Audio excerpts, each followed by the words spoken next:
రూ. 2,000 పెన్షన్ 4,000 ఇస్తాను, అది లేదు. ఇంత రేషన్ కార్డులు లేని వాళ్ళందరికి ఇస్తాను, అది లేదు. లేదు కౌలు రైతులకు ఇస్తాను, అది లేదు. ఆటో రిక్షా డ్రైవర్లకు పని, అది లేదు. విద్యార్థులకు విద్యా నిధులను, అది లేదు.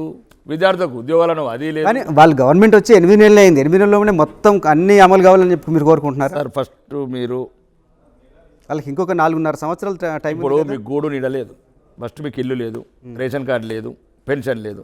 రాష్ట్రంలో ఉన్న పేదోళ్ళు తల్లడిల్లుతున్నారు. నేనైతే రేవంత్ రెడ్డి కాలు మొక్కడానికి కూడా సిద్ధం ఈ విషయంలో. దయచేసి దేనికోసం ఈ పేదలకు ఇల్లు, రేషన్ కార్డులు, పెన్షన్లు అవి ఇవ్వండి ముందు. సార్ పిల్లలకు హాస్టల్ లేవు సార్, స్కూళ్ళలో టీచర్లు లేరు, గోడలు లేవు, బాత్రూములు లేవు. ఒకడు మూసి అంటాడు, ఒకడు ఫోర్ ఏమైతే సార్ పాగలైపోయారు వీళ్ళంతా. పాగలగాళ్ళు సబ్కు సబ్ పాగలోగే. ఏ క్యా బాత్ హై.